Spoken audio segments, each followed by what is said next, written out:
Jackets down 11-4, and Joe Wiseman becomes the third pitcher for the Jackets in this contest.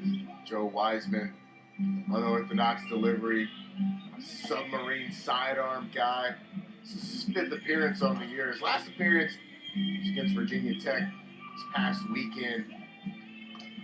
Gave up 3 hits and an earned run, 20 pitches in 1 inning of work. A guy that situational typically comes in to face some righties. He's got that unorthodox delivery, as we can see there, but kind of cool for the Wiseman family, go brother to brother. Obviously, Patrick didn't necessarily have the success that you'd love, but the Wiseman certainly getting their money's worth today. The batter will be Ernie Clement, 7'8", due up next for the Wahoos. How about second baseman number 4, Ernie Clement? Little mud sticking to the bottom of Joe Wiseman's shoe from the showers earlier. Showers. April showers bring May flowers. What do May flowers bring? June birthdays. Pilgrims. Come on, Roddy. Sidewinding pitches up and out. I think that was a Laffy Taffy joke from 1993. I don't think I was allowed to have Laffy Taffies until 97. Clement's grounded out, had an RBI triple, and been hit by a pitch. He squares to bunt and pulls it back.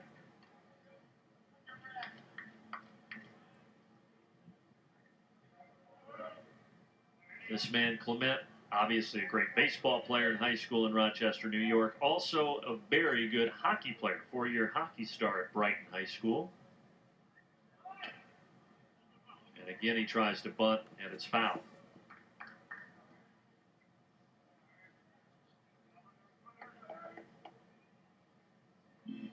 He's had some success today bunting the baseball.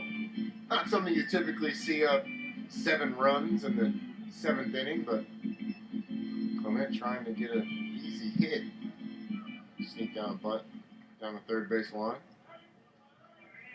Is there any of that Domino's pizza left? There's got to be some of it. Ooh. 2 balls and a strike as Wiseman steps off. It's 11:06 local time here. First pitch came at 8:46.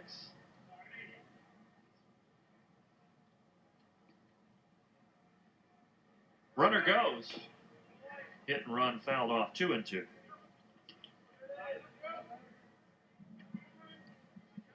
No, Arden Paps is typically very good throwing runners out at second base. A lot of it depends on the pitcher you're facing. And Joe Wiseman with a slow windup and delivery to the plate. Virginia opting to go with the hit and run, but even had Clement not been able to make contact, Doherty over there at first base had a really good jump. He goes again. And this is hit perfectly through the right side. Doherty will get to third. Second baseman Bailey vacated the spot to cover the bag, and they're at the corners. There was going to be an instructional video on how to do a hit and run. This would be it. Clement is able to just slap the ball through the hole that Wade Bailey left. He's got to cover the bag. Second base with the runner moving. Just able to flick it out to where he was. And you don't have to hit the ball hard on a hit and run. You just have to place it right. And Clement did that there. Now Robbie Coleman.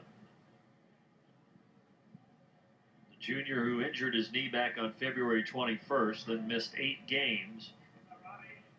Came back but could not catch. Normally a catcher, they moved him to first base, wanting him in the lineup. Has 2 hits and 3 tries tonight. Joe Wiseman fires a fastball well high.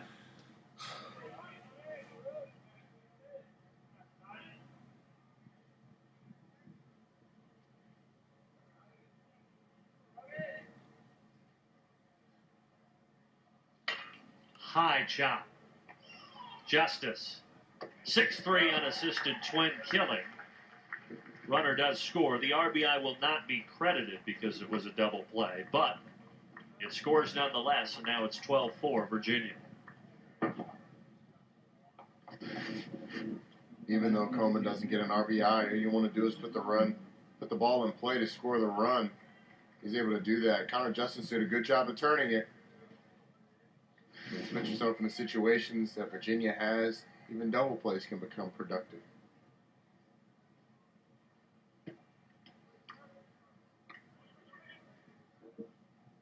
Ninth man of the order, Christian Lowry, designated hitter from Chesapeake, Virginia.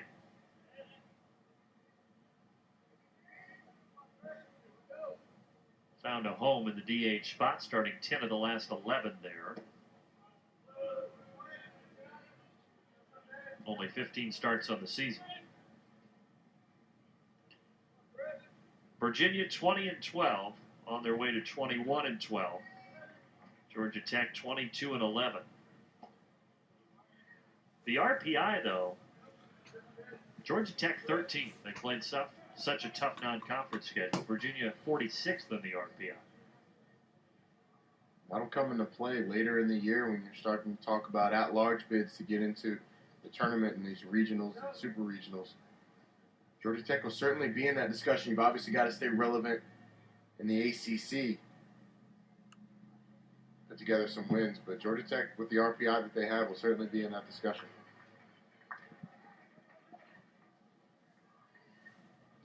Danny Hall's taken the crew there a lot.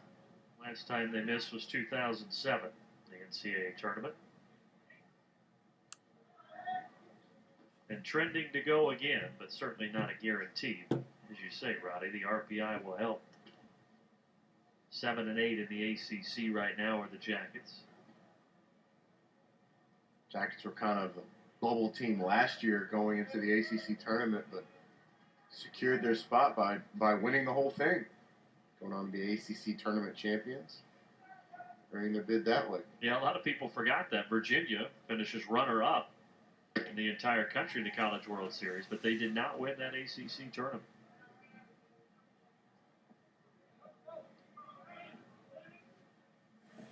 Adam Hazley is the batter. Grounded out in the first, bunt single in the third, walked in the fourth, struck out in the sixth, and now he bats here in the seventh. It's always interesting to me in baseball and basketball when you see these teams that don't win the conference tournament or even the conference during the regular season, but go on these great runs in the postseason, like UConn last year and even a few years ago when they did it as well. 2011.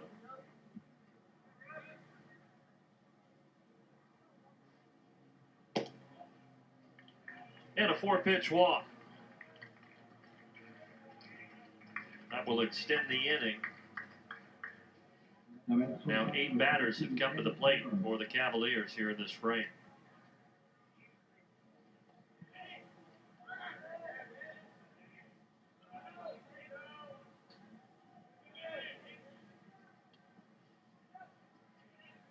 So Pat Wiseman struggled on the mound, and now Joe Wiseman is laboring a bit.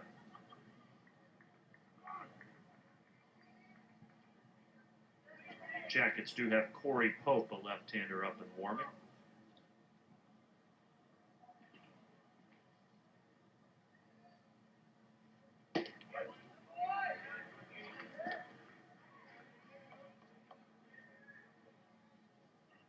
Last year, this batter was a freshman All-American, Pinero.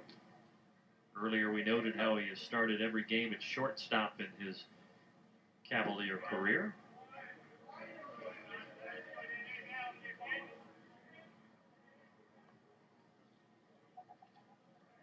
Oh, Roddy's digging deep through the notebook. What are you going to? Trying to get some background on Corey Pope. Here's the pitch. Pope in the Tech bullpen again as Wiseman misses with the 0-2. A ball and 2 strikes. Typically, when I start to turn pages and dig down deep into media guide or game notes, I try and come up with something, but came up with nothing this time. 2 down, 2 on. 1-2 misses. 2 balls, 2 strikes, 2 away here in the top of the 7th.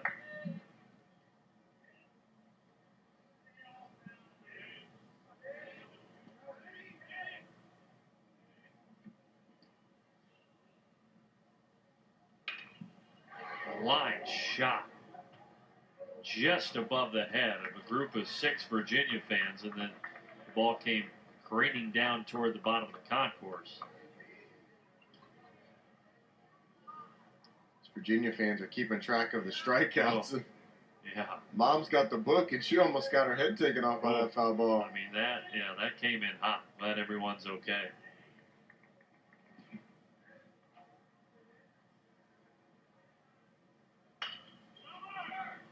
Easy one for Thomas Smith. Picks it off the carpet.